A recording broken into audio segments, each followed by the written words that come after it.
Uniform ഫോഴ്സുകളിൽ രാഷ്ട്രീയ സ്വാധീനം വളർത്താനാണ് ഈ സംഘടനാ സംവിധാനങ്ങൾ സഹായിക്കുകയുള്ളൂ എന്ന് വിശ്വസിക്കുന്ന ആളാണ് ഞാൻ. അപ്പോൾ അതുകൊണ്ട് അത്തരം സംവിധാനങ്ങളിൽ ഇത് പാടില്ല എന്ന് ഉറച്ച് വിശ്വസിക്കുന്ന ഒരാളാണ്. അപ്പോൾ നമുക്ക് അതിലേക്ക് വരാം. ഇതിനു മുൻപ് ഇപ്പോൾ ഐസൻ പറഞ്ഞൊരു കാര്യമുണ്ട്. ഇപ്പോൾ ഈ സ്പെഷ്യൽ ബ്രാഞ്ചിന് ഈ സ്റ്റേഷനകത്തെ CCTV ദൃശ്യങ്ങൾ ലഭിച്ചിട്ടുണ്ട് എന്നുള്ളതാണ് ഞാൻ മനസ്സിലാക്കുന്നത്.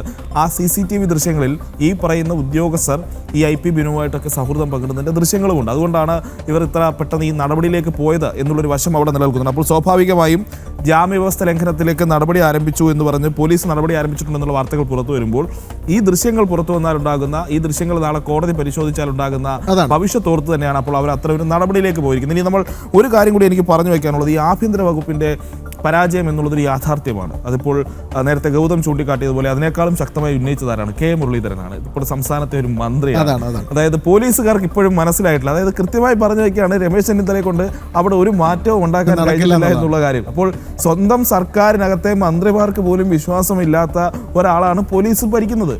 അദ്ദേഹത്തിന് ആ സംവിധാനത്തിനകത്തുള്ള CPM എലമെന്റുകളെ, അതിൻ്റെ ഒരു ശൈലിയെ മാറ്റാൻ കഴിഞ്ഞിട്ടില്ല എന്നുള്ള യാഥാർത്ഥ്യം അവിടെ നിൽക്കുന്നു. കാരണം പല കോൺഗ്രസ് നേതാക്കളും പറയുന്നുണ്ട്, കഴിഞ്ഞ 10 വർഷം ഇരുന്ന് മ്യൂസിയം സ്റ്റേഷനിൽ നിന്ന് കോൺഗ്രസ് നേതാക്കൾ ഇടിച്ച അതേ ആള് തന്നെയാണ് ഇപ്പോൾ കോൺഗ്രസ് അധികാരത്തിൽ വന്നിട്ടും പലരെയും മാറ്റിയിട്ടില്ല. ഇവിടെ നേരത്തെ ഗൗതം സൂചിപ്പിച്ചതാണ്, ഈ ആഭ്യന്തര വകുപ്പിൽ കൃത്യമായി മാറ്റം കൊണ്ടുവരാൻ രമേശ് ചെന്നിത്തലയ്ക്ക് കഴിയുന്നില്ല എന്ന് നിരവധി സംഭവങ്ങൾ ഈ 100 ദിവസം കൊണ്ട് തെളിയിക്കുകയാണ്.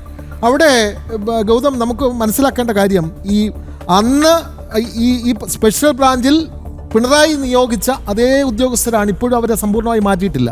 അപ്പോൾ ഈ രമേശ് ചെന്നിത്തല ആരെയൊക്കെയോ ഭയപ്പെടുന്നുണ്ടോ? അതോ രമേശ് ചെന്നിത്തലയ്ക്ക് ഈ പിണറായിയുടെ പോലീസിനെ മാറ്റാൻ ഭയമുണ്ട്? എന്താണ് പ്രശ്നം? നമുക്ക് മനസ്സിലാവുന്നില്ല. രമേശ് ചെന്നിത്തല ഒരു കരുത്തനായ നേതാവല്ല, അതാണ് പ്രശ്നം. രമേശ് ചെന്നിത്തല അല്ല, മുഖ്യമന്ത്രിയായി വരെ ഉയർത്തിക്കാട്ടിയ നേതാവാണല്ലോ. ഇപ്പൊ പലരും ഉയർത്തിക്കാട്ടുന്നുണ്ടല്ലോ. കഴിവുകെട്ട ഒരുപാട് മുഖ്യമന്ത്രിമാരുണ്ടായി എന്ന് പറഞ്ഞു. രമേശ് ചെന്നിത്തലയ്ക്ക് ഒരു കപ്പാസിറ്റി ഇല്ലാതെ ഞാൻ പറയാനുള്ള കാരണം, നമ്മൾ തുടർച്ചയായി മറ്റേ പാസ്റ്ററുടെ വിഷയം കൈകാര്യം ചെയ്തപ്പോൾ അതിൽ നമ്മുടെ പല ജേർണലിസ്റ്റുകൾ, ജനൻ TV ആണല്ലോ വിഷയം, പത്തനംതിട്ടയിലെ പാസ്റ്റർമാർ കാണിച്ച ആ പ്രശ്നങ്ങൾ ചെയ്യുന്ന സമയത്ത് ഈ രമേശ് ചെന്നിത്തലയോട് ഈ വിഷയം ചോദിക്കുമ്പോൾ അദ്ദേഹത്തിന് ഒരു മറുപടിയില്ല, അറിയില്ല. അത് വളരെ മോശമാണ്. അദ്ദേഹത്തിന് എന്താണ് അദ്ദേഹം പറയുന്നത്? ഈ കേരളത്തിൻ്റെ ആഭ്യന്തരമന്ത്രിയായിട്ടിരുന്നിട്ട് 2-3 പാസ്റ്റർമാർക്കെതിരെ, അത് ഒരു ജില്ലയ്ക്കകത്ത് ഇത്രയധികം കേസുകൾ, അതായത് റേപ്പ് കേസുകൾ, പെൺകുട്ടിയോട് മോശമായി പെരുമാറിയത് ഉൾപ്പെടെയുള്ള കേസുകൾ വന്നിട്ട് അവരെ അറസ്റ്റ് ചെയ്യുന്നില്ലെന്ന് മാത്രമല്ല, അത് ചോദിക്കുന്നുണ്ട്, അതിനകത്തൊരു ക്ലിയറായ മറുപടി നൽകാൻ പോലും ഒരു രമേശ് ചെന്നിത്തലയ്ക്ക് കഴിയുന്നില്ല. അപ്പോൾ അദ്ദേഹത്തിന് ഹോം മിനിസ്റ്ററി കൈകാര്യം ചെയ്യുന്നതിൽ അദ്ദേഹത്തിന് വീഴ്ചയുണ്ട്. അദ്ദേഹം ഒരു കരുത്തനല്ല എന്നാണ് ഞാൻ മനസ്സിലാക്കുന്നത്.